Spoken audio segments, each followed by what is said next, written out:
हम लोग इतिहास पढ़ रहे थे, पीटीसी में इतिहास तुम लोग का चल रहा ना। इतिहास में पाषाण काल खत्म हो गया, आज एक नई टॉपिक हम लोग शुरू करेंगे, नदी घाटी की सभ्यता। नदी घाटी की सभ्यता।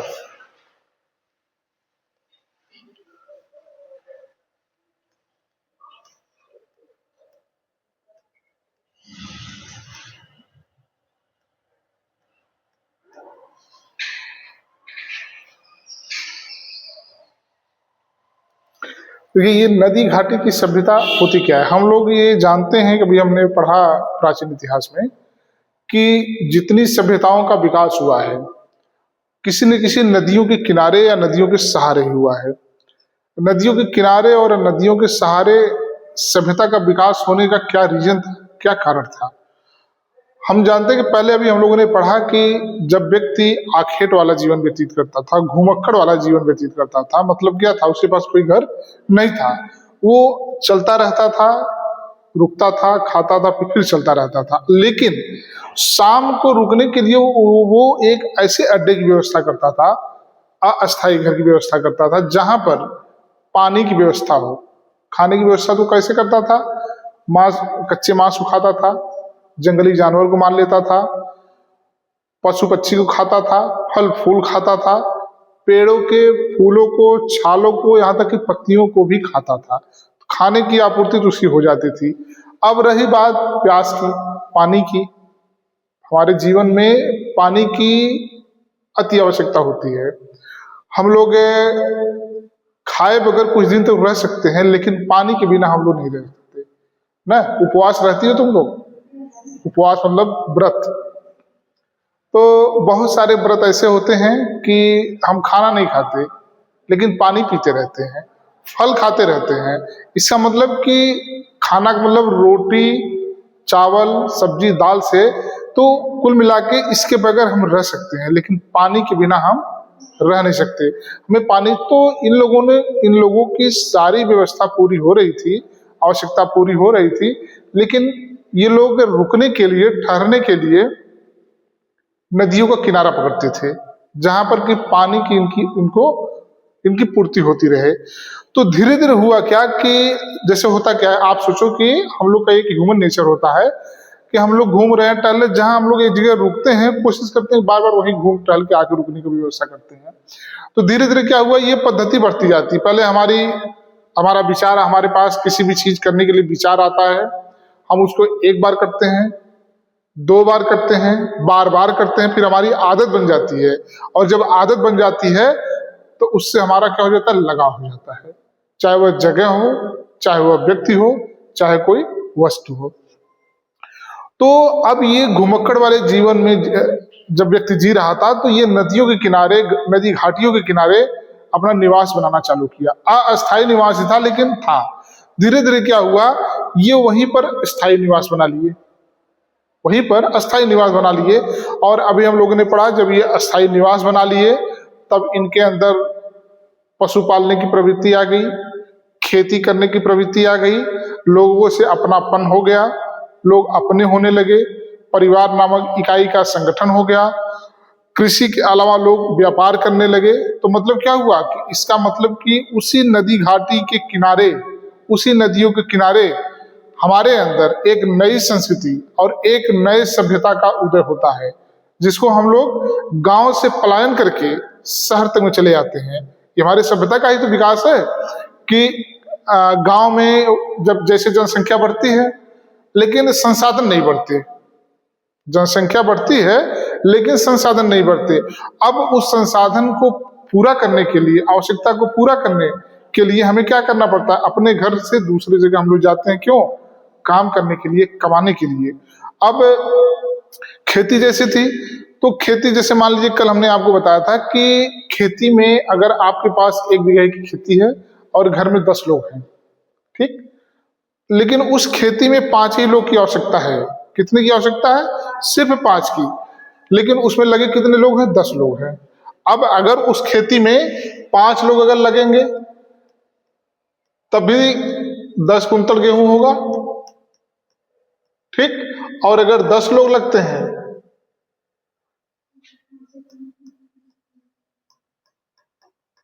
अब सोचिए 5 लोग लगे थे तब भी 10 कुंतल गेहूं हो रहा था, और 10 लोग लगे हैं तब भी 10 कुंतल गेहूं हो रहा है। तो ये जो 5 लोग एक्स्ट्रा इसमें जा रहे हैं, 5 लोग एक्स्ट्रा हो गए ना, मतलब कि इनके श्रम का कोई योगदान नहीं रहा।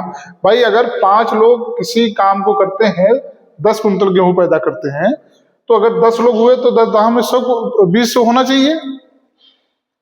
मतलब 5 लोग 10 को करते हैं तो 10 लोग 20 कुंतल गेहूं पैदा करना चाहिए, लेकिन कितना हुआ? 10 ही हुआ। तो इसका मतलब ये 5 लोग जो इसमें आते हैं, इनका जो श्रम है, जो मेहनत है, वो किसी काम का नहीं है। गेहूं उतना ही पैदा हो रहा है, और लगे कितने लोग हैं? 5 से 10 लोग। तब इनको लगता है कि नहीं, ये हमारा कोई यहाँ मतलब नहीं है। फिर हम ये क्या करते हैं? व्यापार करने को सोचते हैं और आगे बढ़ने के लिए सोचते हैं। तो इसी के चक्कर में ये लोग जाते कहाँ हैं? नगरों में चले जाते हैं, शहरों में चले जाते हैं। इससे जो है सभ्यता का विकास होता है और नगर और शहर की उत्पत्ति होती है। नगर और शहर की जब उत्पत्ति होती है तो हम लोग जानते हैं कि नगरों में भी जब आप कहीं जाते हैं, जैसे आप स्कूल आते हैं, स्कूल आप आते हैं तो 2 चीजें हैं। स्कूल आने के क्या कारण है? यह चीजें आप घर पे भी रह के पढ़ सकती हो, आप किताब घर पे भी पढ़ सकते हो जो हम आपको पढ़ा रहे हैं, लेकिन आप स्कूल में आते हैं तो स्कूल में 20 बच्चे आपके साथ पढ़ते हैं, 20 परिवार के होते हैं, 20 जगह से होते हैं, 20 नेचर के होते हैं और 20 कल्चर के होते हैं। अब आप क्या करेंगे? स्कूल में आप किताब के साथ साथ उस 20 कल्चर को, 20 नेचर को और 20 लोगों से आपका क्या होता है? संपर्क होता है। तो जाहिर सी बात है आपके व्यक्तित्व में क्या होगा? विकास होगा, बिल्कुल होगा। आप इनसे कुछ सीखेंगे, आप उनसे कुछ सीखेंगे, हम आपसे सीखेंगे और आप हमसे सीखेंगे। और किताबों में अगर आप पढ़ते हैं तो क्या होता है? सिर्फ आप किताब का ही ज्ञान आपको होगा।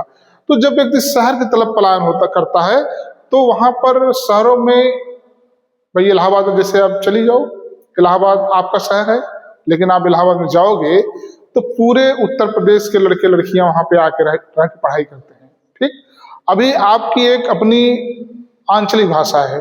आंचलिक भाषा का मतलब क्या होता है? क्षेत्रीय भाषा, घर की भाषा।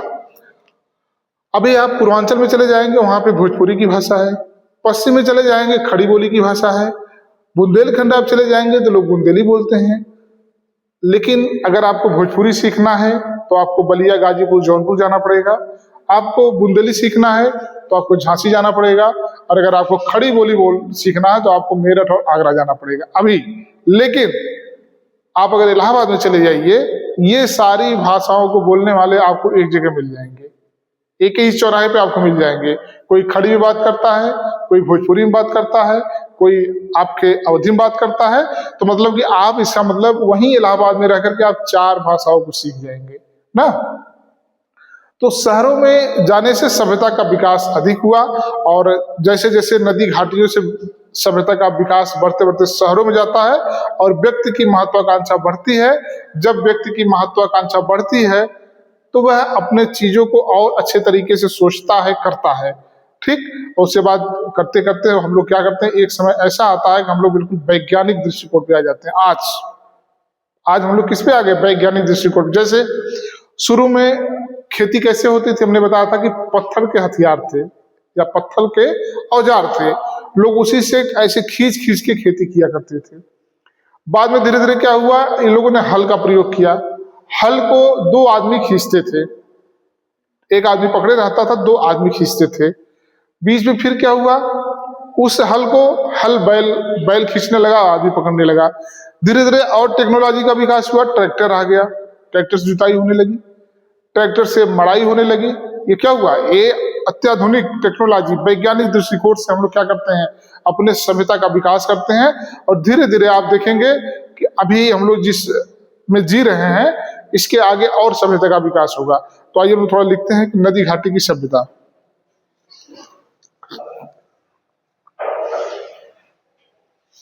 हेडिंग डाल लीजिए।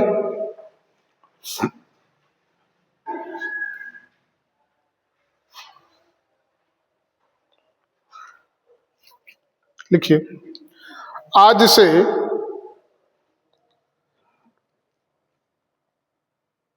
लगभग आज से लगभग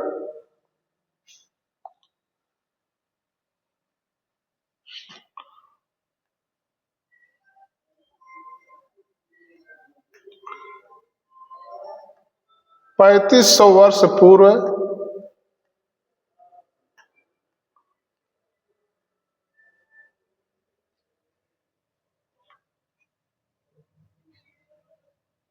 नदी घाटी की सभ्यता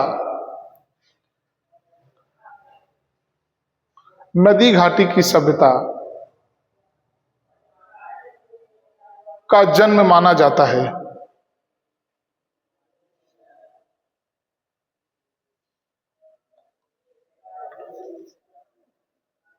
इसी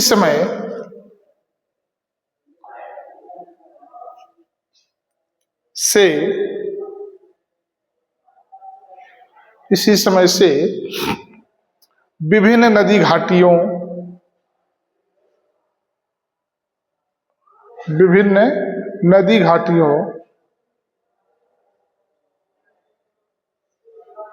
की सभ्यताएं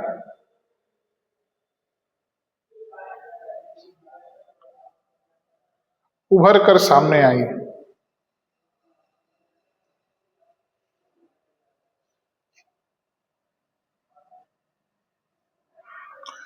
जिसमें सबसे पुरानी सभ्यता थी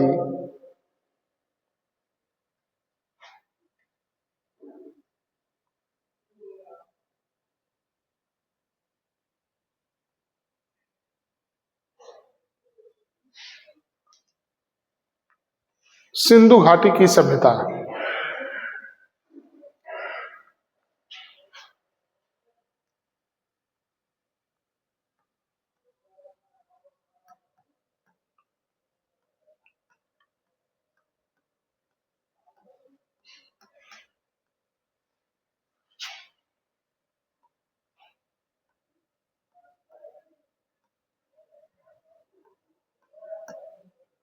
क्या लिखे?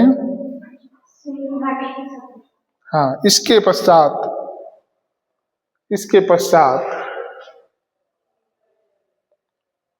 अन्य सभ्यताओं का विकास हुआ।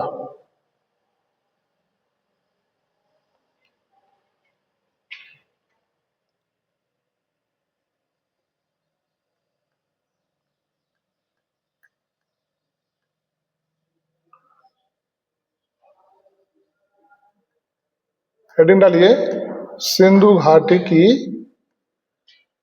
सभ्यता।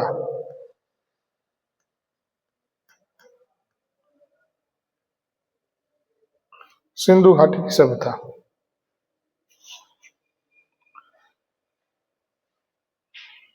देखिए, इस घाटी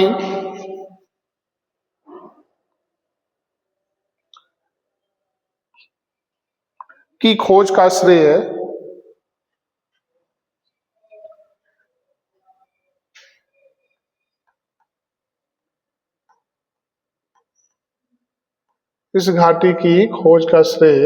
राय बहादुर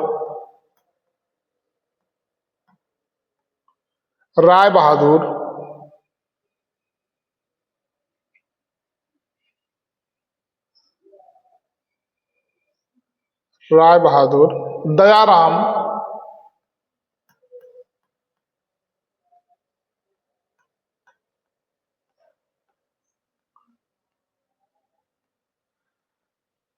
साहनी को दिया जाता है।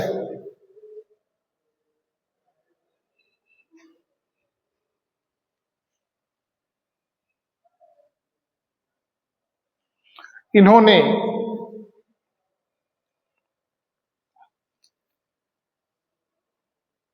पुरातत्व सर्वेक्षण विभाग के निदेशक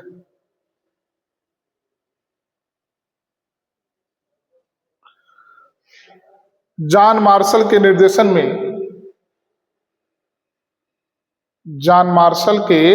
निर्देशन में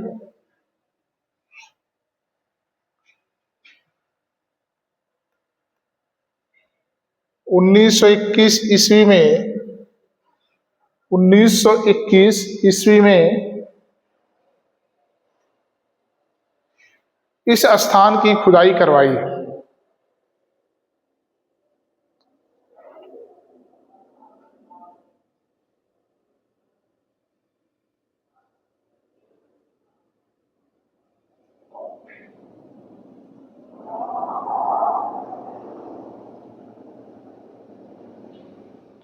इस खुदाई से यह पता चलता है कि इस खुदाई से यह पता चलता है कि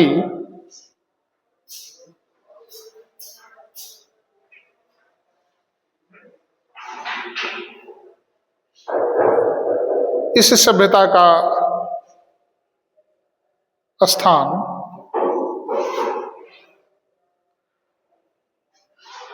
इस सभ्यता का क्षेत्र इस सभ्यता का क्षेत्र सिंधु घाटी क्षेत्र तक इस सभ्यता का क्षेत्र सिंधु घाटी के क्षेत्र तक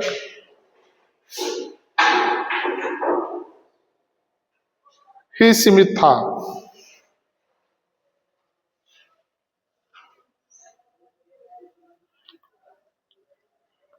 इसीलिए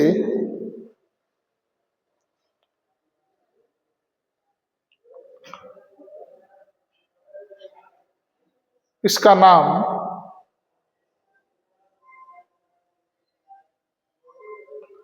सिंधु घाटी की सभ्यता रखा गया।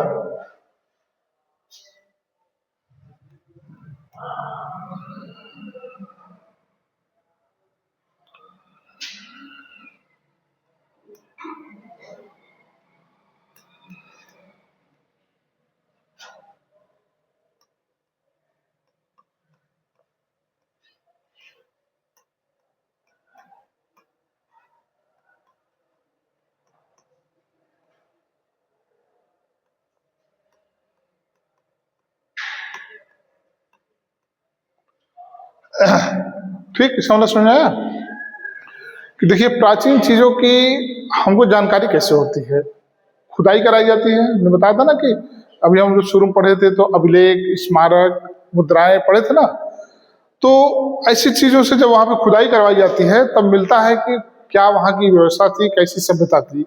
तो जो सिंधु घाटी की सभ्यता थी इसकी जो खोज राय बहादुर दयाराम साहनी ने वो 1921 में जॉन मार्शल के निर्देशन में गाइडलाइन में खोज करवाई और तब जाकर के सिंधु घाटी की सभ्यता का पता लगा।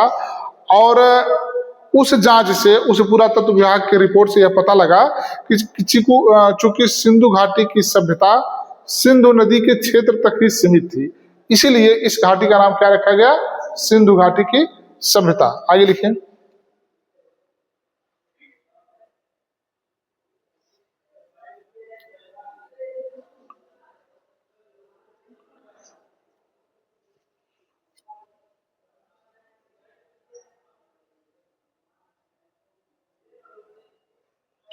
अगली हेडिंग डालिए आप लोग।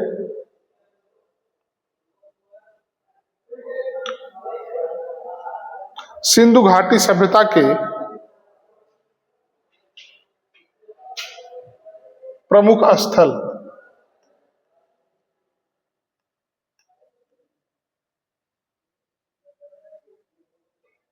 प्रमुख स्थल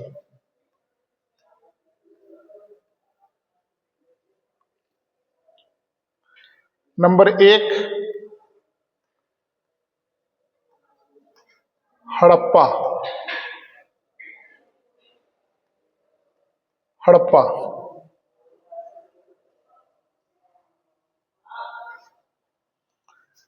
हो गया, लिखिए। हड़प्पा हड़प्पा 6000 से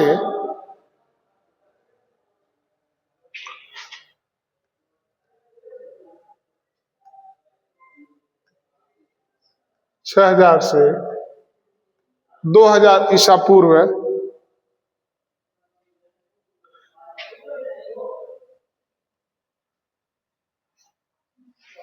की एक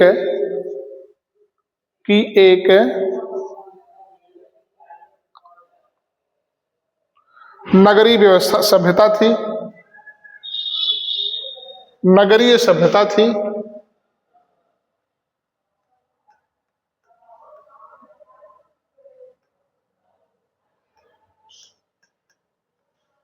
नगरीय सभ्यता थी। मोहनजोदड़ो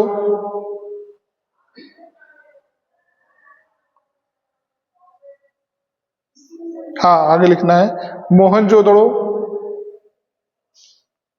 मेहरगढ़,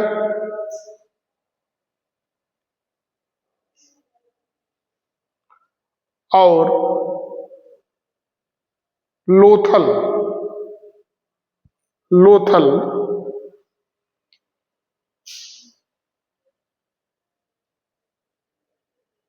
श्रृंखला के श्रेणी में इसको रखा जाता है।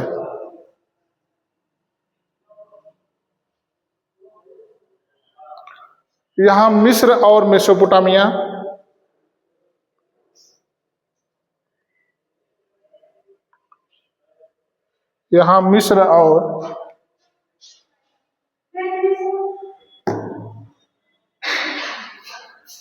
मिस्र और मेसोपोटामिया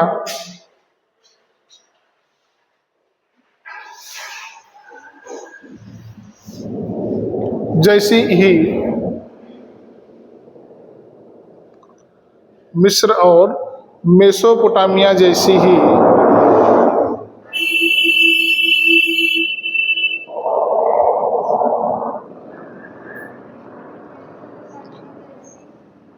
ही प्राचीन सभ्यता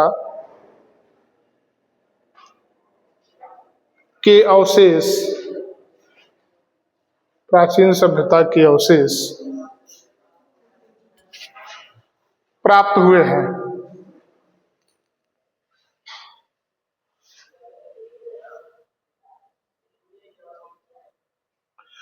इसकी खोज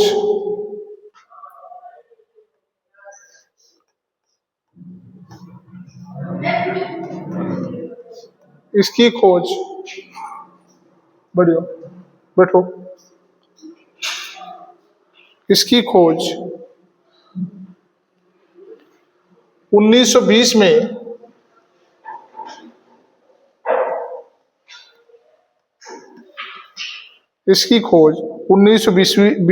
में पाकिस्तान के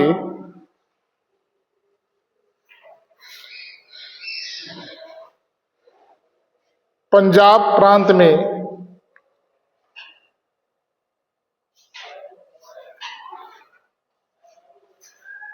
की गई।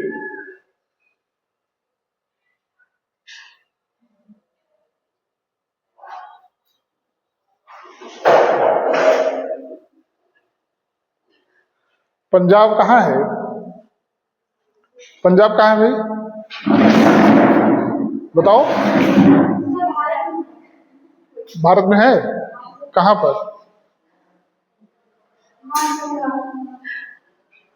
भारत में कहाँ है पंजाब? प्राची क्या है पंजाब? है क्या? स्टेट है, एक राज्य है ना। राजधानी क्या है इसकी? ठीक, चंडीगढ़ और किसकी राजधानी है? और किसकी राजधानी है? और किसकी है? चंडीगढ़ पंजाब की राजधानी है, हरियाणा की राजधानी है, और किसकी राजधानी है? बताओ भाई, कोचिंग कौन कर रहा है इसमें? चंडीगढ़ 3 स्टेट की राजधानी है, पंजाब की, हरियाणा की और खुद चंडीगढ़ की। चंडीगढ़ एक क्या है? केंद्र शासित प्रदेश है, उसकी राजधानी क्या है? यही है ना। तो चंडीगढ़ कितने राज्यों की राजधानी हुई? 3। एक जीएस का सवाल आपका तैयार हुआ। ना, भूलना नहीं।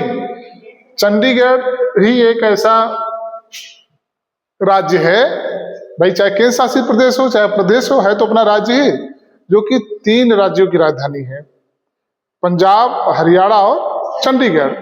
तो पंजाब का कुछ हिस्सा, कुछ भाग पाकिस्तान में भी है, तो उसे हम लोग कहते हैं कि पंजाब पाकिस्तान अधिकृत पंजाब। ठीक, तो ये खुदाई जो हड़प्पा की मिली है 1920 में, इसकी खुदाई वहीं पे हुई है। कहाँ पे? पाकिस्तान अधिकृत पंजाब में। ठीक, तो इसको याद रखना आप लोग, पंजाब के चक्कर में ना आप सोचना कि भारत वाला पंजाब, एक पंजाब पाकिस्तान में भी है। आगे लिखिए।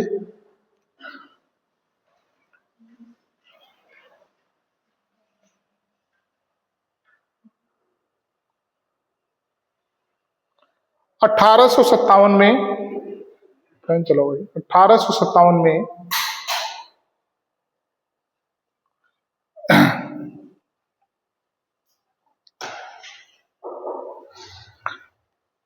जब लाहौर और मुल्तान रेल मार्ग, जब लाहौर और मुल्तान रेल मार्ग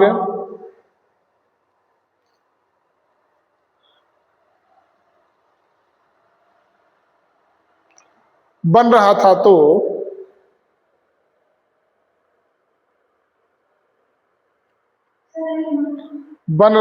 तो उसमें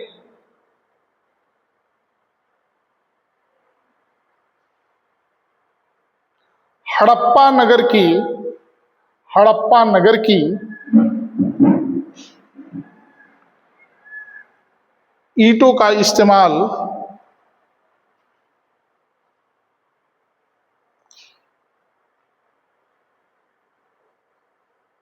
इस्तेमाल किया गया, जिससे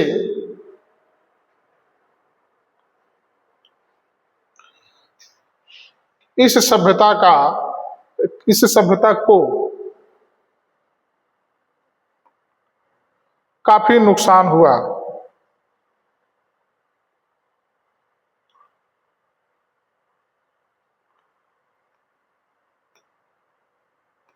दूसरी हेडिंग डालिए, मोहनजोदड़ो।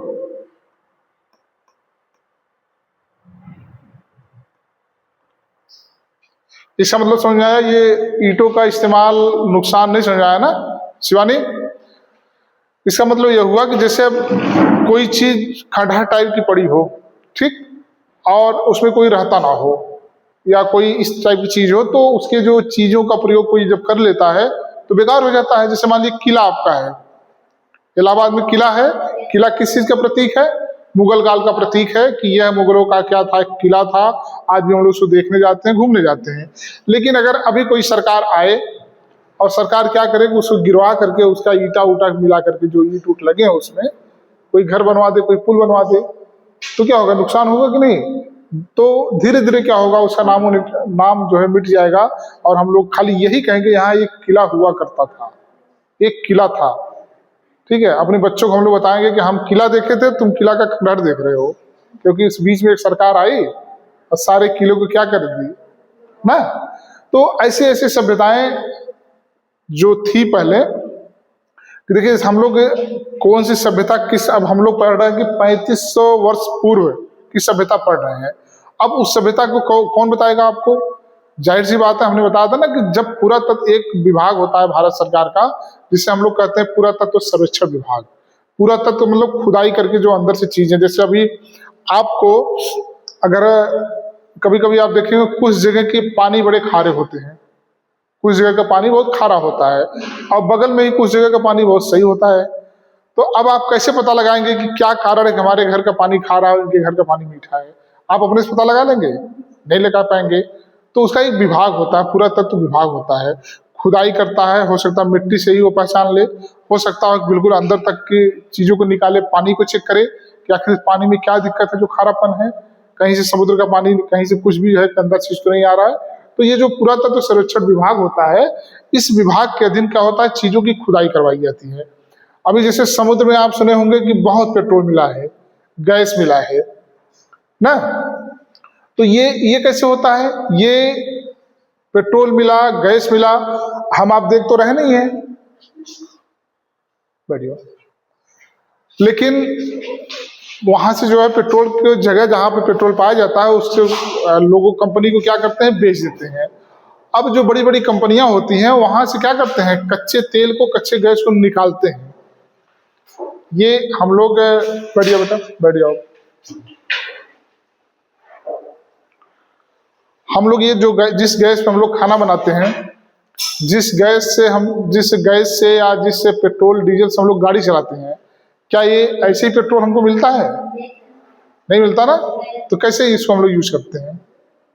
ये कहाँ मिलता है और कैसे ये उपयोग करने के लायक बनता है?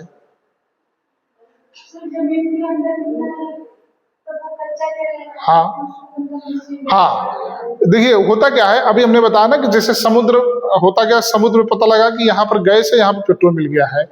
अब क्या होगा कि उस गैस या पेट्रोल को निकाला कैसे जाएगा? सरकार निकाले या तो किसी प्राइवेट व्यक्ति को बेचती है। अब ये व्यक्ति क्या करते हैं, उस कच्चे माल को निकालते हैं और जगह जगह रिफाइनरी लगाई गई है। जैसे महाराष्ट्र में लगाई गई है, उत्तर प्रदेश में भी लगाई गई है, और सबसे बड़ी जो रिफाइनरी है असम में है। तो उस पाइपलाइन के द्वारा वह कच्चे तेल को, कच्चे गैस को वहां भेजा जाता है। रिफाइन का मतलब क्या होता है, रिफ्यूज करना, ठीक है, उसको छानना, इसको हम लोग कहते हैं छानना। हम लोग आटा और चाय को छानते हैं ना, जो पीने लायक होता है वो गिलास में गिरा लेते हैं, बाकी क्या करते हैं, बाहर कर देते हैं। तो रिफाइनरी में भी यही होता है, कच्चे तेल को, कच्चे गैस को पूरा ले वहां पाइप के द्वारा भेजा जाता है, उसको रिफाइन करके, प्यूरिकेट करके, जो शुद्ध होता है उसको हम लोग अलग पाइप में डाल करके जगह जगह क्या करते हैं, टैंकर के द्वारा, गैस गाड़ी के द्वारा भेजते हैं। और जो कचरे वाला होता है उसको हम लोग क्या करते हैं, मतलब डिस्ट्रॉय कर देते हैं, खराब कर देते हैं। तो इस तरीके से हम लोग क्या करते हैं, गैस और डीजल पेट्रोल का मानक बना दिए। उसमें भी क्या होता है, एक पेट्रोल और डीजल में ऑक्टेन एक वो आता है, केमिकल आता है, वो मिलाया जाता है। ये इसलिए मिलाया जाता है कि पेट्रोल बहुत खतरनाक चीज होती है, बहुत जहरीली होती है। अगर वह शुद्ध रूप से अगर अभी आपके सामने रख दिया जाए तो चेहरा भी जला देता है, ठीक है। तो उसमें क्या होता है, एक ऑक्टेन नामक तरल पदार्थ होता है, उसमें मिक्स कर दिया जाता है। जब उसमें मिक्स कर दिया जाता है तो उसकी जो गंध होती है वो थोड़ी कम हो जाती है। और जो उसका धुआं निकलता है, गाड़ी के जो गाड़ियां चलती हैं शहर में, उसका जो धुआं निकलता है, तो वो जो ऑक्टेन मिलाया जाता है उसके हिसाब से जो प्रदूषण होता है या हमें आपको नुकसान वो कम करता है। इसीलिए कभी कभी आप देखते हैं ना, गाड़ी, अब हो सकता है आपको ना पता हो, गाड़ी में एक प्रदूषण बनाया जाता है। गाड़ी आप कोई खरीदते हैं तो गाड़ी खरीदने के बाद 3 चीजों की जरूरत पड़ती है। एक तो गाड़ी का रजिस्ट्रेशन होना चाहिए, एक तो बीमा होना चाहिए, मतलब इंश्योरेंस होना चाहिए, एक होता है पीयूसी, प्रदूषण कंट्रोल होना चाहिए। तो प्रदूषण कंट्रोल का मतलब यही होता है कि आप वही पेट्रोल चला रहे हो जो ऑक्टेन वाला है, कहीं बाहरी तो नहीं चला रहे हैं। मतलब धुआं, वो धुआं से पता लग जाता है कि आपकी गाड़ी प्रदूषण कर रही है कि नहीं कर रही है। अभी दिल्ली में आप देखे रहे होंगे 2-3 या मुझे लगता है लॉकडाउन के पहले दिल्ली की जो हवा थी उसमें प्रदूषण बहुत मात्रा में बढ़ गया था, बहुत ज्यादा ना। बिल्कुल वहां शाम से ही गर्मी में कुहासा टाइप, जैसे हम लोग यहाँ ठंडी में लगता है ना कि कोहरा लगता है, कुहासा लगता है कि धीरे धीरे दिखता नहीं है शाम को। तो वहां की सरकार ने कहा कि इस प्रदूषण को रोका कैसे जाए। भाई किसी भी प्रदेश की समस्या का निजात दिलाने का काम वहां की सरकार करती है। चूंकि दिल्ली हमारी हाईटेक सिटी है, पूंजीपतियों का एक तरीके का शहर है, सबके पास गाड़ी है, व्यक्ति एक है गाड़ी 4 है, ये भी है वहां पे। तो सरकार ने कहा कि ठीक है, अब हम ऐसा करते हैं कि अल्टरनेट दिन गाड़ी निकालते हैं। तो ये हुआ कि नहीं सर, अगर ऐसा आप करेंगे, अल्टरनेट का मतलब होता है कि एक दिन आप गाड़ी से चलिए, एक दिन बस से चलिए। तब वहां के लोगों ने, तब ये हुआ कि भाई नहीं, यहाँ के लोगों का विरोध हो जाएगा।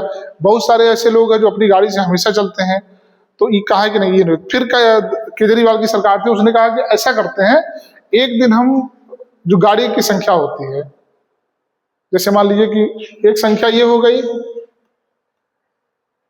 12-12, ठीक, एक हो गई 12-13, एक इसमें सम संख्या है, एक विषम संख्या है ना। तो कहा कि हम करते क्या है कि सोमवार को केवल वही गाड़ी चलेगी जिस गाड़ी का नंबर सम संख्या में होगा। देखो, दिमाग लगाया, आधी गाड़ी कम हुई कि नहीं? कहा कि सोमवार को वही गाड़ी चलेगी जिसका नंबर सम संख्या में होगा, और मंगलवार को वह गाड़ी चलेगी जिसका नंबर क्या होगा? विषम संख्या में होगा। फिर बुधवार को सम, फिर ऐसे ऐसे अल्टरनेट हो गया। तो जहां एक दिन में जो भी हो 10,000 गाड़ियां निकलती थी, एक अनुमान बता रहे हैं, ज्यादा भी होगा कम होगा, तो जब अगर ऐसी संख्या, भाई संख्या एक सम के बाद एक विषम आता है, तो अगर 10,000 कोई संख्या है, हम उसको अगर सम विषम में बांटेंगे तो आधा आधा हो जाएगा। तो एक दिन में कितनी गाड़ी निकली? 5,000। 5,000 गाड़ी खड़ी हो गई। फिर अगले दिन 5,000। अगर हम लोग 2 महीना ऐसे करेंगे तो कुछ ना कुछ तो असर होगा ही। हुआ भी। तो उसके बाद जो है वहां की चीजें बदली, फिर ठीक है, वो तो प्रदूषण की बात आ गई।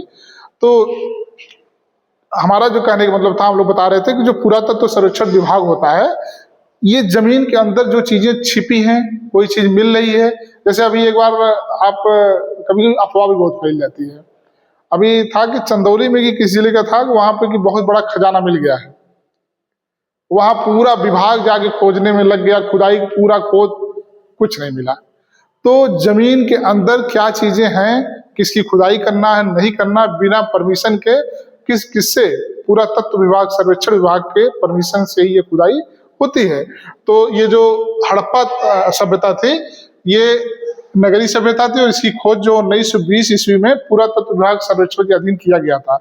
ठीक। और उसी हिसाब से फिर जो मोहनजोदड़ो था, दूसरा लिखिए मोहनजोदड़ो।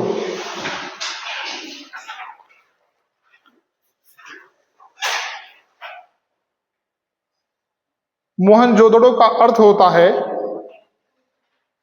यहां से लिखो, जो लोग अभी को आए हैं यहां से लिखें,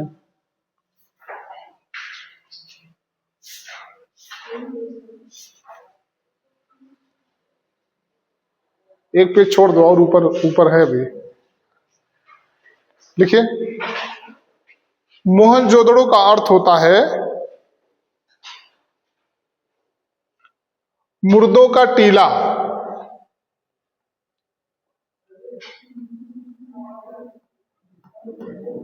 मुर्दों का टीला।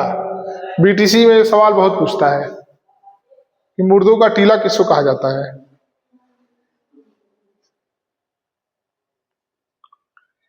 यह भी एक नगरीय सभ्यता थी।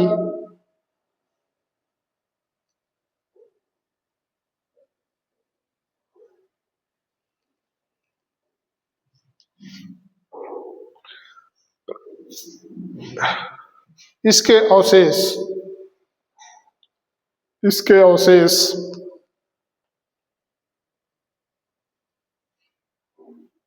पाकिस्तान के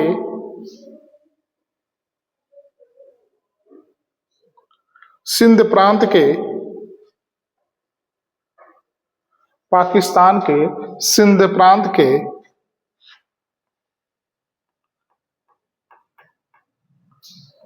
लरकाना लरकाना जिले से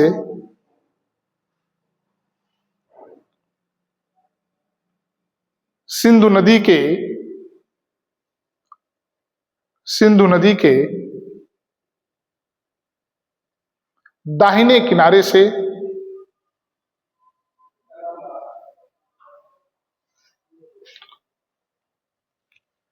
दाहिने किनारे से प्राप्त हुआ है।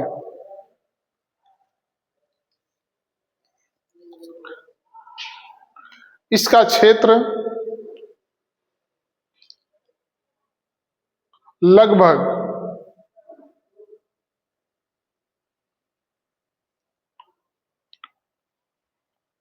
5 किलोमीटर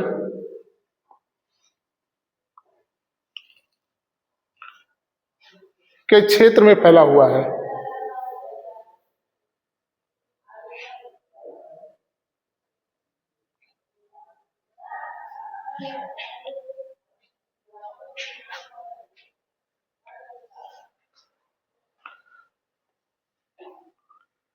मोहनजोदड़ो के टीलों को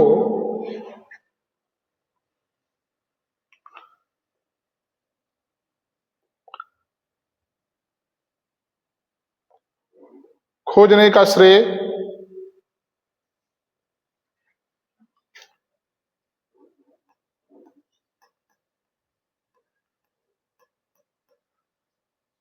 राखाल दास बनर्जी को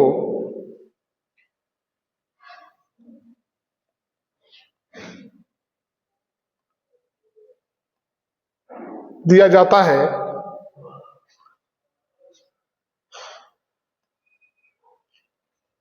राखाल दास बनर्जी को दिया जाता है। इन्होंने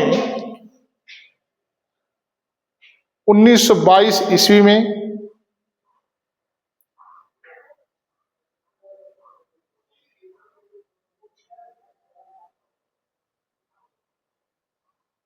इसकी खोज की थी।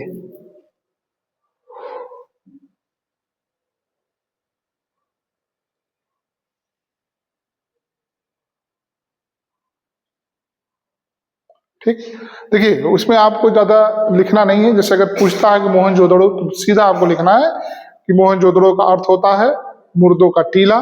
ठीक है, पुरातत्व सर्वेक्षण विभाग के आधार पर इसका जो खोज है, खनन है, राखाल दास बनर्जी ने 1922 ईस्वी में किया था। और यह सभ्यता नगरी सभ्यता है थी। और इसकी खोज जो है पाकिस्तान के सिंधु, मतलब जो था सिंध जिला, सिंध प्रांत के लड़काना जिला से प्राप्त किया गया है। और सिद्ध करने के लिए आता है कभी कभी कि इसको मुर्दों का टीला क्यों कहा जाता है। भाई कभी कभी देखिए होता क्या है कि जब पहले लड़ाई हुआ करती थी तो लोग केवल व्यक्ति को ही नहीं मारते थे, वहां के साम्राज्य को तहस नहस कर दिया करते थे। ठीक, जैसे मान लीजिए कि किला किला में राजा महाराजा उनके सारे सैनिक प्रजा को भर के क्या करते थे, किले को बम से उड़ा दिए, तो उसमें कोई बच पाएगा। तो जब पता लगा कि अब मरने के लिए, तो आप ये थोड़ी सोचेंगे कि अरे जैसे कोई आपसे अगर कहेगा, जब आदमी मरता है तो कौन किसी ऊपर गिर रहा है कोई जानता है? नहीं जानेगा। अब ऐसा तो है नहीं, कोई नीचे गिरा है अगर आप उसके ऊपर गिरेंगे तो कहेगा मेरे ऊपर क्यों गिर रहे हो? ऐसा है नहीं, है ना? तो क्या हुआ, एक पे एक होता चला गया, इसको क्या एक टीला बन गया। टीला एक होता है ना, टीला क्या होता है, कभी एक परत दूसरे परत में चाहे जिस चीज को हो जाए, जो कि व्यवस्थित नहीं होता। टीला व्यवस्थित नहीं होता, आप देखे होंगे उबड़ खाबड़ अस्त व्यस्त इस तरीके का होता है। तो इसीलिए इसको मुर्दों का टीला कहा जाता है कि उस समय हुआ होगा इस तरीके से कि सभी को उड़ा दिया गया होगा, एक दूसरे पे लोग गिर के मर गए होंगे, तो इसको क्या कहा जाता है, मुर्दों का टीला। और यह पाकिस्तान में है। राखाल दास बनर्जी ने 1922 ईस्वी में इसकी खोज की थी। अगला लिखिए, चनहुदड़ो।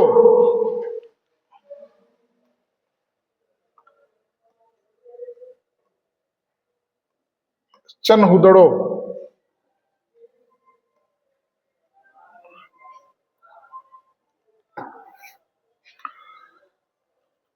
लिखिए, मोहनजोदड़ो के दक्षिण में स्थित, मोहनजोदड़ो के दक्षिण में स्थित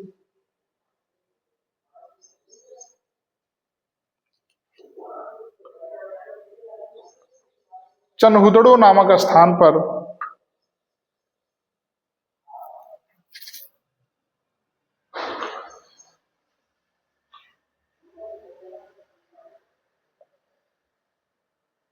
हड्डियों के हड्डियों के अवशेष प्राप्त हुए हैं।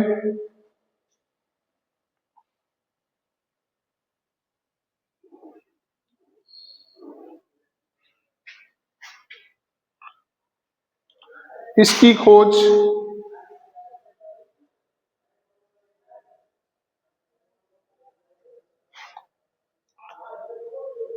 1931 ईस्वी में मजूमदार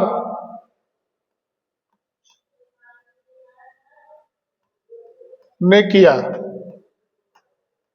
मजूमदार ने किया।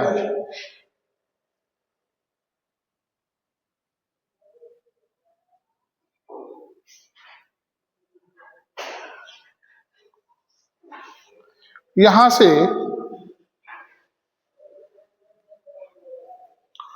सैंधव सभ्यता के कुछ अवशेष प्राप्त हुए हैं।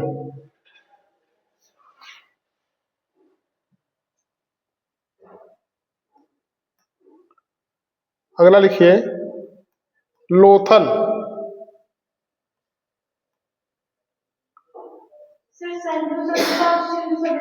एक ही है, एक ही है।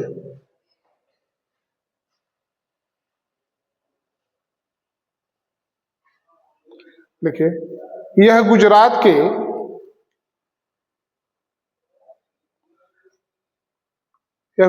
नहीं, गुजरात राज्य के, ऐसे लिखिए, यह गुजरात राज्य के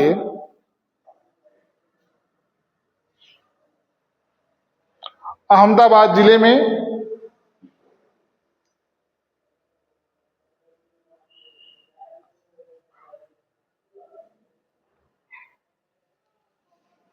भोगवा नदी के किनारे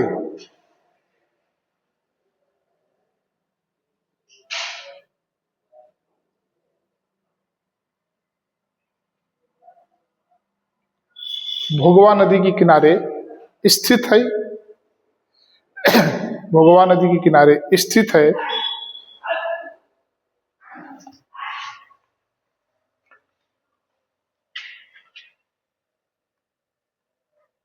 इसकी खुदाई 1944-45 में रंगनाथ राव ने किया। रंगनाथ राव ने किया।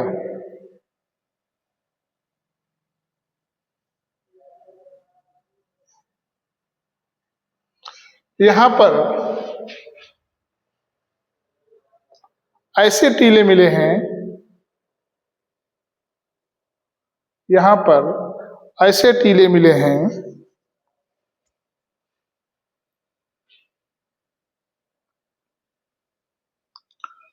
जो दीवारों से घिरे थे, जो दीवारों से घिरे हुए थे।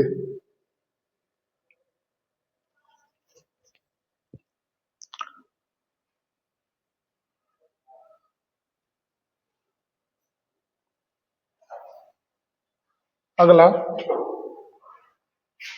रोपड़।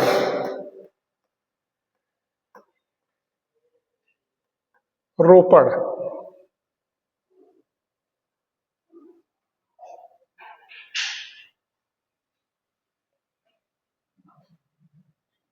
देखिए पंजाब राज्य के रोपड़ जिले में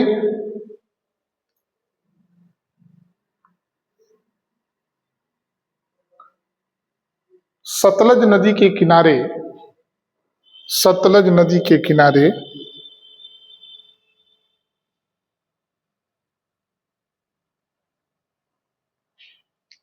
इसके साक्ष्य मिले हैं।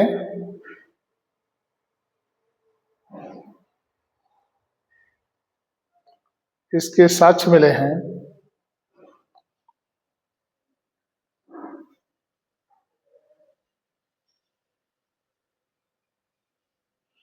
इसका आधुनिक नाम रूपनगर है।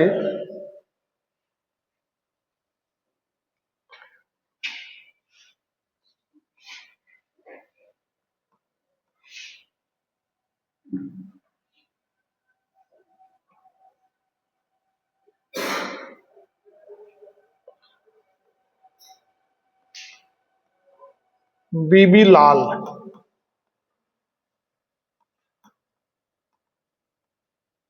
इसकी खोज 1950 में बीबी लाल ने किया था, लिख लीजिए।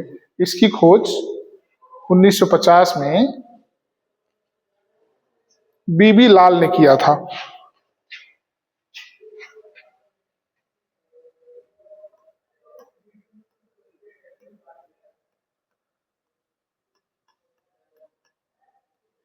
अगला लिखिए कालीबंगा।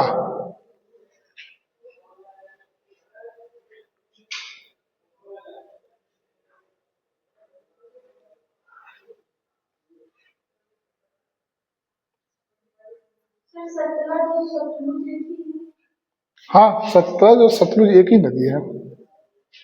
क्या हुआ? वो ना, हाँ, नहीं, राप्ती और ताप्ती नदियां अलग अलग है ये। हाँ, कौन सी? ये जो यमुनोत्री है, ठीक है, यहाँ से 3 नदियां निकलती हैं, सतलज और ये ब्रह्मपुत्र, और एक नदी और है।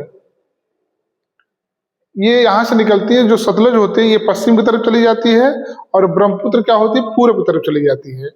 और जो ब्रह्मपुत्र आपका बांग्लादेश, इधर कलकत्ता से होते हुए बांग्लादेश और वहां तक चली जाती है, और ये पश्चिम की तरफ निकलते हुए ये पंजाब तक चली जाती है। पंजाब से होते हुए सीधा पाकिस्तान तक। अभी आप सुने होंगे कि जब भारत और पाकिस्तान में अभी मामला चल रहा था, तो पानी रोका गया था ना, किस नदी का? सिंधु और सतलज दोनों नदियों का पानी रोका गया था। भारत ने कहा कि हम क्या करेंगे, सबसे पहले इनका पानी रोकेंगे। ठीक, पानी रोकेंगे तो पाकिस्तान क्या करेगा? भाई, पानी अगर हम आपको दे रहे हैं, अगर आप हमसे झगड़ा करेंगे, हमारे ऊपर अगर आप बम फेंकेंगे, गाली हमको देंगे, तो हम आपको पानी देंगे? नहीं देंगे। अगर आपको हम नहीं मारेंगे, कुछ नहीं करेंगे, पानी रोक देंगे, आप खुद ही कहेंगे 2 दिन के बाद, सर पानी खोल दीजिए, कोई बम नहीं मारेंगे, कोई गाली नहीं देंगे ना। तो ये एक तरीके से राजनीति की चीजें होती हैं। अगर हमारे पूरे विश्व का जो संगठन होता है, संयुक्त राष्ट्र संघ, और जैसे हर देश में एक मानवाधिकार होता है, उसी तरीके से विश्व का भी एक मानवाधिकार होता है।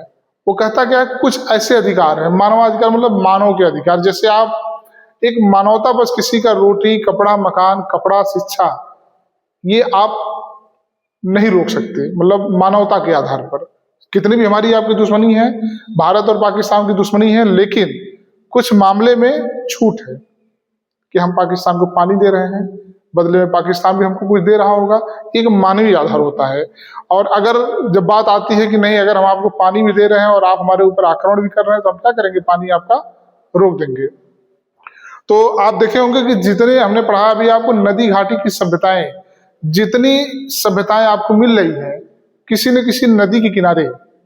उसका कारण क्या है, हमने बताया था कि जब आदि मानव या पूरा मध्यकाल, पूरा पाषाण काल में, जब मानव आखेट करता था, घुमंतु जीवन, घुमक्कड़ का जीवन व्यतीत करता था, तो उसके पास रहने के घर नहीं थे, लेकिन वह वहीं पर रात गुजारने की कोशिश करता था जहां पर लगभग पानी वगैरह का संसाधन उसको मिलता था। पानी कहाँ मिलता है? नदियों किनारे मिलता है। धीरे धीरे बार बार ये प्रवृत्ति होती गई, आदत बनती गई। धीरे धीरे क्या हुआ, वह नदियों किनारे अपना अस्थायी आवास बना लिया।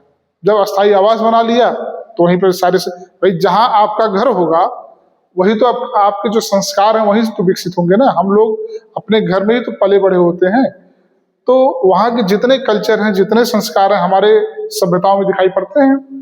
तो नदी घाटी की सभ्यता में यही आता है कि चूंकि नदियां, नदी के किनारे रहने से एक तो कृषि की दिक्कत नहीं होती है, आवागमन के साधन का भी हमारा, नदियां हमारी काम करती हैं कि हम लोग नाव से नदी पे, या नाव अगर नहीं है तो बांस का जो गट्ठर होता है, बांस का गट्ठर डूबता नहीं है, मालूम है कि नहीं? बांस अगर 20-25 बांस को अगर आप बांध दो, वो गट्ठर बन जाता है। आप उससे बैठ के आराम से नदी में टहल के आइए, डूबेगा नहीं। ठीक, बस ये कि आप गिरिए मत।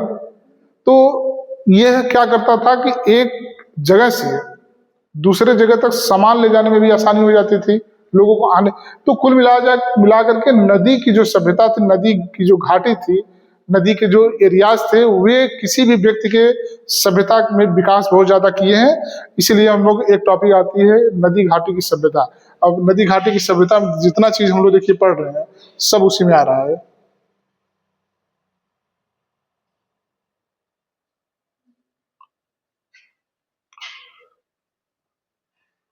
क्या लिखे अभी? अगला लिखिए।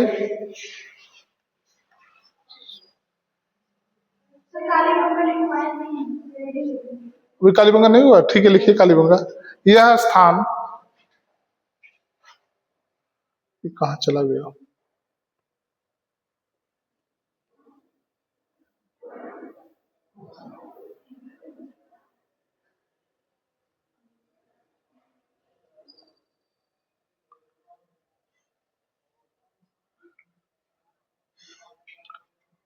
कौन सी हेडिंग थी कालीबंगा? छठवीं।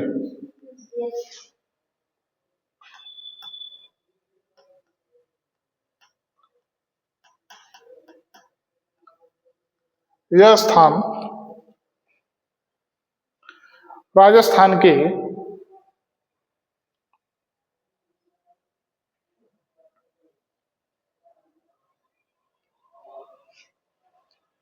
नहीं में, राजस्थान में घग्घर नदी के तट पर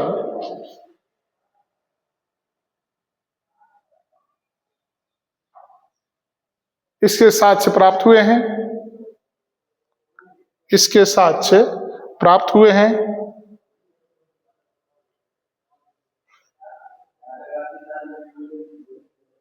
इसकी खुदाई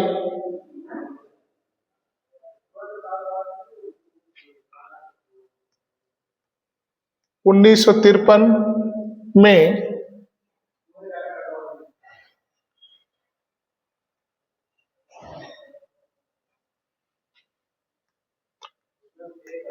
बीबी लाल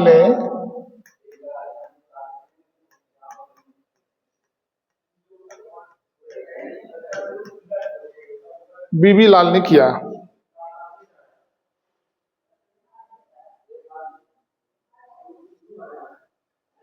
यहां से हड़प्पा कालीन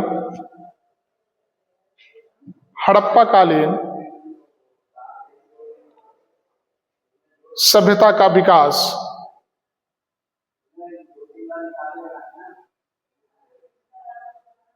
के साक्ष्य प्राप्त हुए हैं।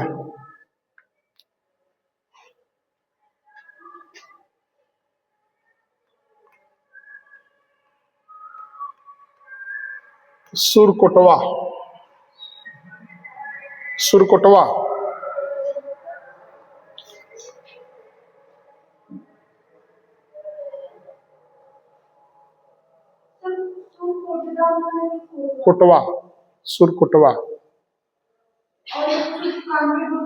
वो दूसरा है, अभी आएगा। हाँ, सुरकोटवा हो गया। यह है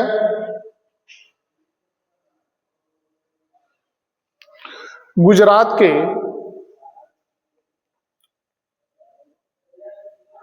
कच्छ जिले में स्थित है। कच्छ जिले में स्थित है।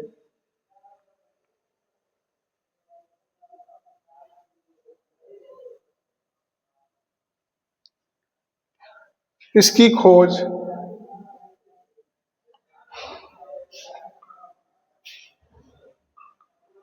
एक काम करो, इसको आप लोग सुरकोटदा ही कर दो, इस किताब में गलत दिया है। ठीक है शिवानी?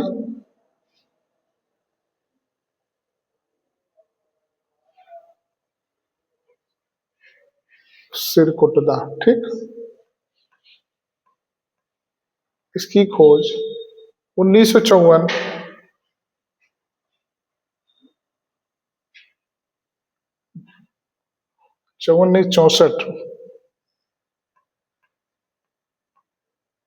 1964 ईस्वी में जगपति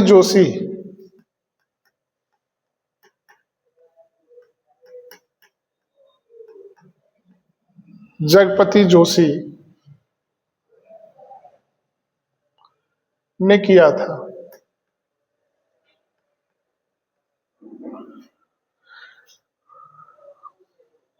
यहां से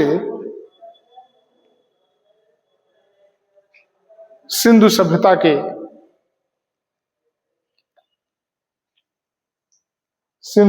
के पतन के अवशेष प्राप्त हुए हैं।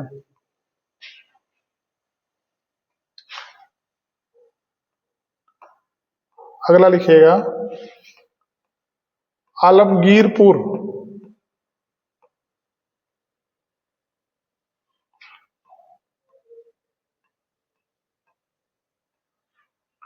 आलमगीरपुर।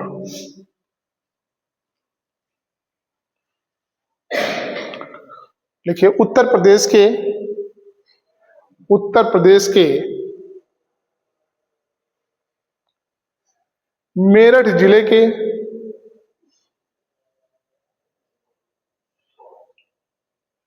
यमुना नदी के किनारे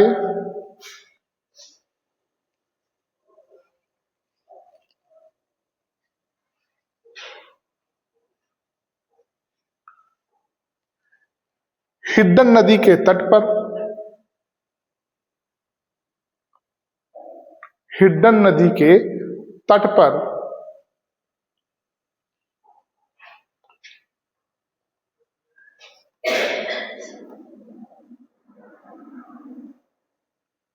हिड्डन नदी के तट पर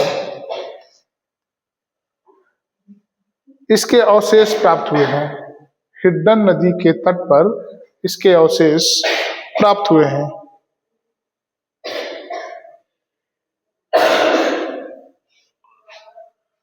इसकी खोज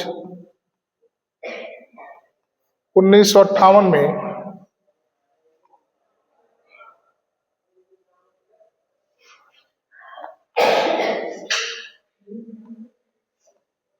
यज्ञदत्त शर्मा ने की। इसकी खोज, हाँ जाओ आराम से जाओ, यज्ञदत्त शर्मा ने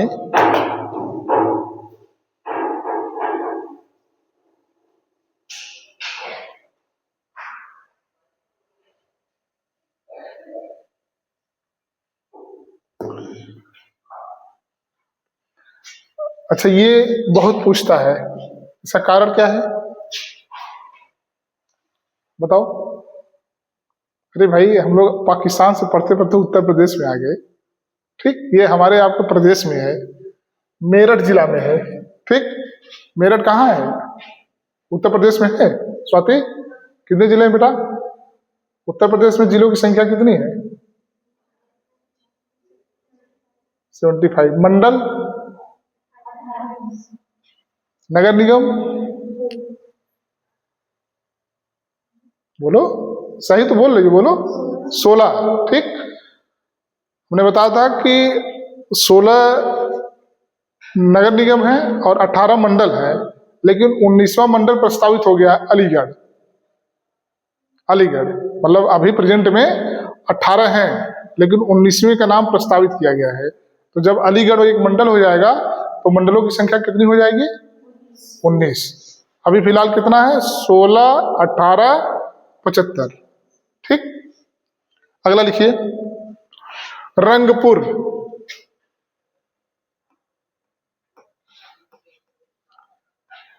रंगपुर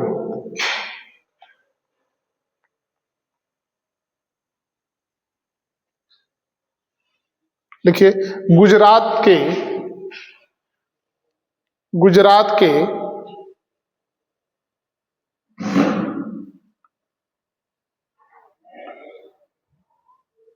भावर नदी तट पर, भावर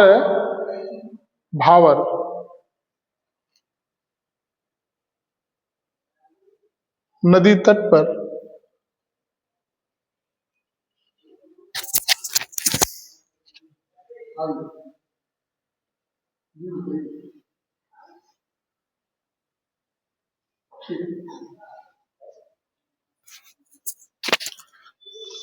क्या लिखे बेटा?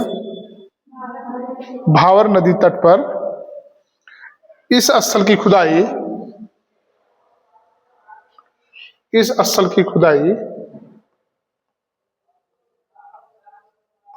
1953-54 में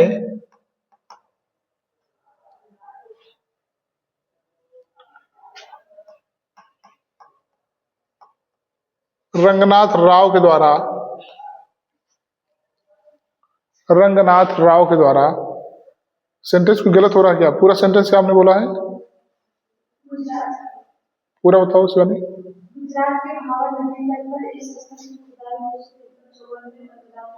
के द्वारा की गई थी।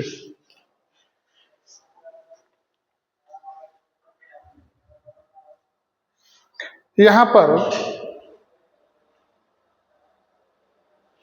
धान की भूसी के ढेर, धान की भूसी के ढेर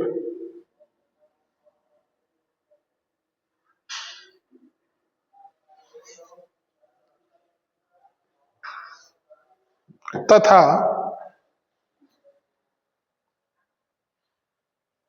उत्तरोत्तर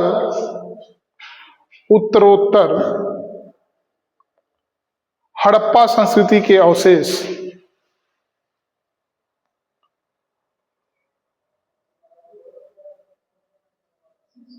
उत्तरोत्तर हड़प्पा संस्कृति के अवशेष प्राप्त हुए हैं।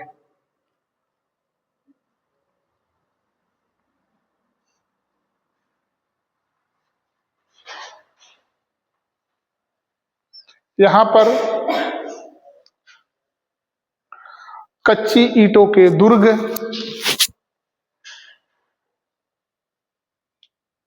नालियां,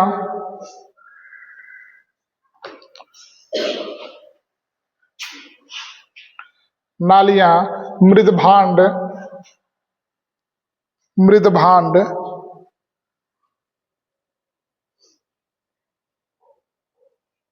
और पत्थर के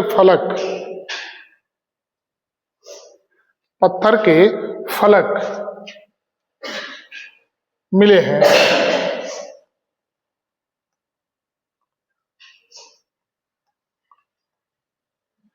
मृदभांड क्या होता था भाई?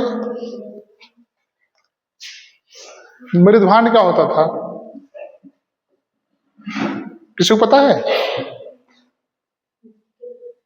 हाँ, क्या मिट्टी के बर्तन तो अलग हो गया, बर्तन तो ठीक है, मिट्टी के बर्तन तो बर्तन होते हैं। मृदभांड क्या होता है? हम लोग गेहूं अभी कहाँ रखते हैं? हम लोग जो गेहूं रखते हैं बड़े बड़े, इसमें हमारा क्या नाम है उसका, कहीं बखारी बोलते हैं, कहीं ड्रम बोलते हैं गांव में। तो उस समय जो मिट्टी के भांड मतलब इसी टाइप के बनाए जाते थे, तो अनाज रखने के काम में भी आते थे। और हम लोग बचपन में, हम तो देखे हैं, तुम लोग नहीं देखी हो ना, उसमें गुड़ उड़ भी रखा जाता था, बड़ा सा, बड़े मतलब वो ठीक है, इतना बड़ा भी हो गया भाई, अब कितने बड़े की आपको आवश्यकता है? मृदभांड मतलब समझ रहे हो आप ना, कि जैसे गोलाई में बना रहता था, पूरा बिल्कुल ढका रहता था, बड़ा भी होता था, मीडियम भी होता था, छोटा भी होता था। तो अनाज रखने के भी काम आता था और सामान रखने के भी काम आते थे। तो इसके साथ यहाँ से जो है, कहाँ से, रंगपुर से मिले हैं ये चीजें यहाँ पर प्राप्त हुई हैं।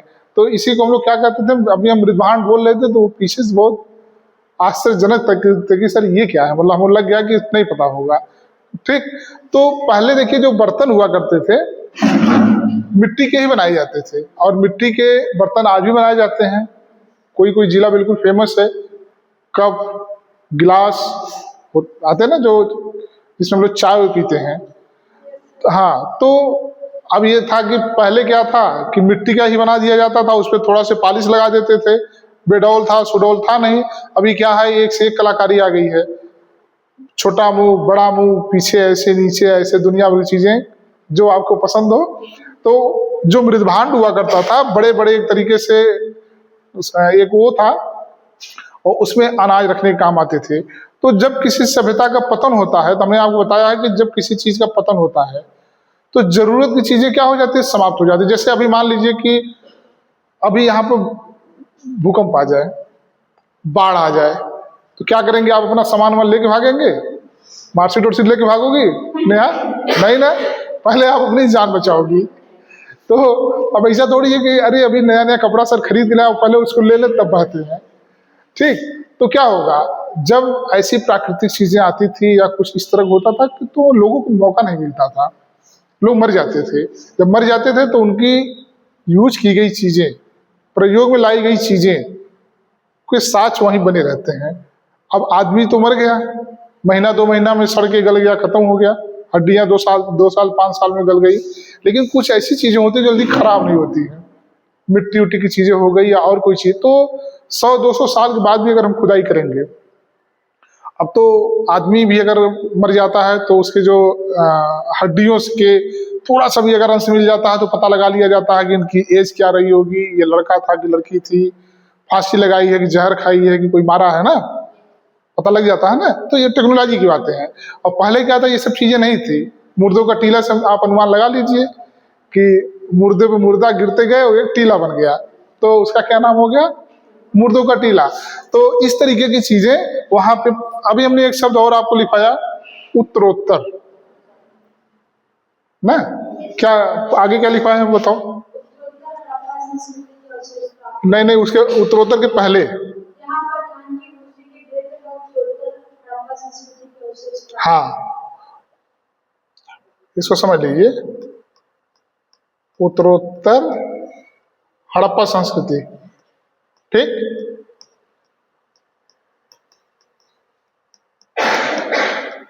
देखिए इसका मतलब क्या होगा कि जैसे हम लोग इस समय 21वीं सदी में चल रहे हैं, ठीक, 21वीं सदी में, तो 21वीं अगर हम 100 साल को 4 भागों में बांटें तो 25-25 साल कर सकते हैं।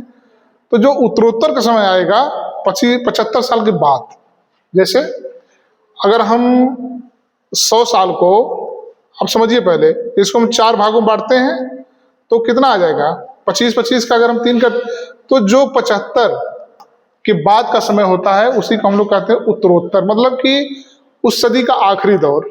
अगर हम लोग अपनी उम्र की बात करें तो कहा जाता नहीं कि जो जब बच्चा जन्म लेता है तो कितनी अवस्था से गुजरना होता है उसको,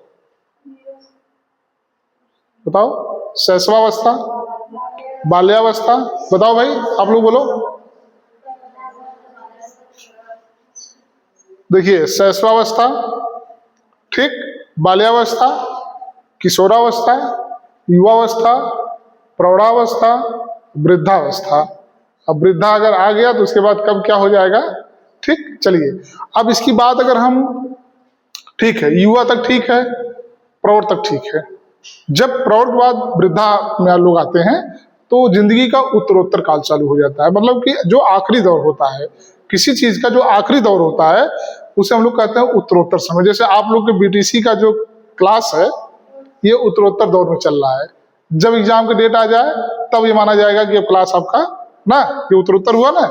शुरू का क्या होता है, पूर्वोत्तर। जो पूर्व की चीजें होती हैं, पहले की चीजें, मतलब बीच से जो पहले की चीजें होती हैं उसे पूर्वोत्तर कहते हैं, और बीच के बाद में जो चीजें होती हैं उसे हम लोग क्या कहते हैं, उत्तरोत्तर। तो 100 वर्ष का अगर हम देख लें तो 75 के बाद का समय उत्तरोत्तर हो जाएगा। तो ये जो हमने हड़प्पा संस्कृति की बात की है कि इस हड़प्पा संस्कृति का जो उत्तरोत्तर वाला समय था ये उसकी बात हो रही है। समझ आ गया ना, उत्तरोत्तर क्या होता है, अमृतभांड क्या होता है, ये भी क्लियर हो गया।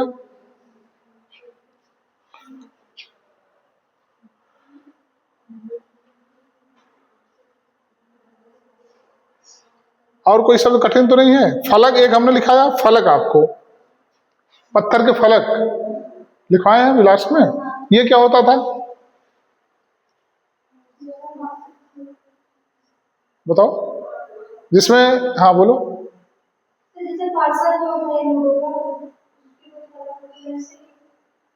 नहीं, वो तो हम लोग कहते हैं फलक है। फलक मतलब जैसे अभी हम लोग, आपकी भाषा में बताएं कि जिसमें हम लोग गाय भैंस को खिलाते हैं, क्या कहते हैं उसको? हाँ, नान रोटी नाद रोटी नहीं, नाद, हाँ, नाद कहते हैं। और कहीं को उसको हौदा भी कहा जाता है ना, इस मतलब गांव की भाषा। लेकिन उस समय पत्थर के जो बनाए फलक हुआ करते थे। वो मतलब कई काम, जैसे आज हम लोग उसका उपयोग दूसरे काम के लिए लेते हैं। क्यों? क्योंकि हम लोग टाइल्स लगा के रखते हैं, एसी लगा के रखते हैं, तो उस चीज का महत्व, तो हम लोग घर में अगर उसमें कोई सामान रखेंगे, बर्तन रखेंगे, तेल रखेंगे, तो हमारी अभी तौहीनी होगी, इंसल्ट होगा। कोई देखेगा अरे इसमें ये रखा गया है। तो हम लोग थोड़ा सा वीआईपी बनने के चक्कर में, थोड़ा सा इलिट वर्ग बनने के चक्कर में उसको क्या करते हैं, उसमें हम लोग कहते हैं नहीं, हमारी इसमें हमारी भैंस खाएगी, हम लोग किसमें खाएंगे, फूल की थाली में खाएंगे। 8 प्रकार का जो खाना बना रहेगा, सब्जी इसमें रहेगी, चटनी इसमें रहेगा, रायता इसमें, सलाद इसमें, दाल चावल। आइटम भले घर में 2 ही बना हो, आइटम घर में 2 ही बना है, 3 ही बना है, लेकिन थाली जो हम लोग खाना खाएंगे वो 8 खाने वाली रहेगी। कि अगर कोई देख भी ले तो ये कह दे कि अरे आज ऐसा खाना बन गया, रोज हम सलाद ही खाते हैं और रोज हम रायता ही खाते हैं।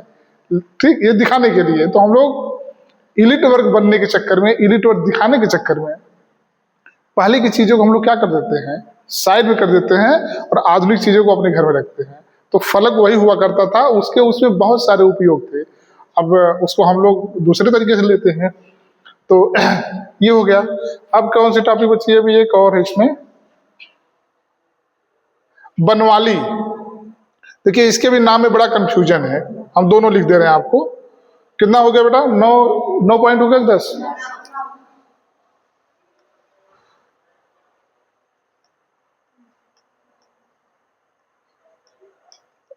बड़वानी,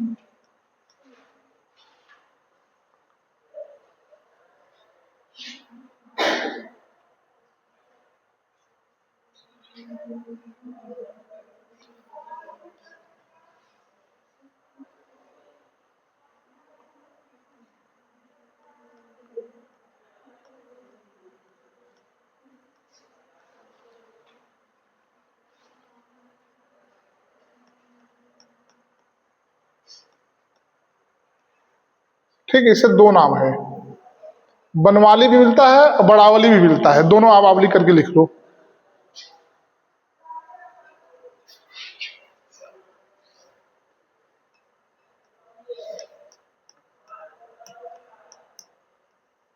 हरियाणा लिखिए। हरियाणा के, हरियाणा के हिसार जिले में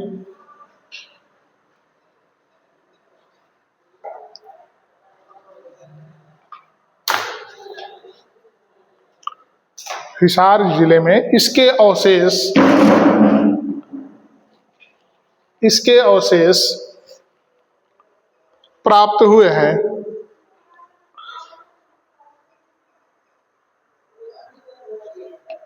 इसकी खुदाई 1973-74 में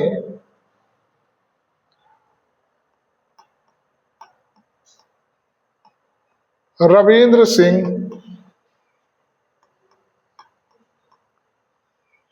विश ने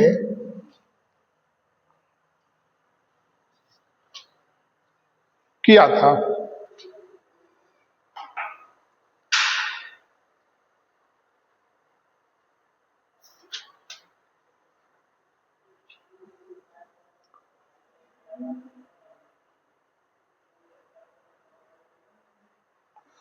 एक लास्ट है, अली मुराद।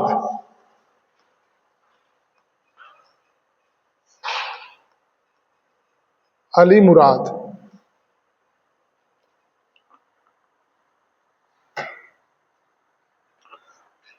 लिखिए। इस नगर से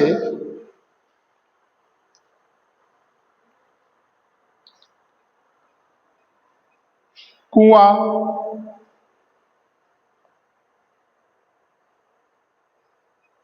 मिट्टी के बर्तन,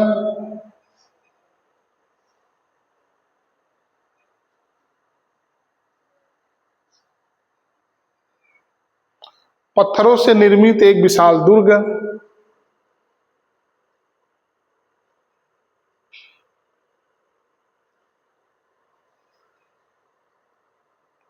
के अवशेष मिले हैं।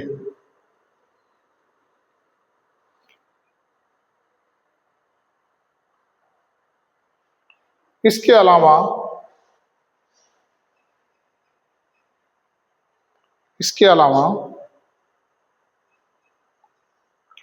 यहां से कांसे की कुल्हाड़ी भी प्राप्त हुई है।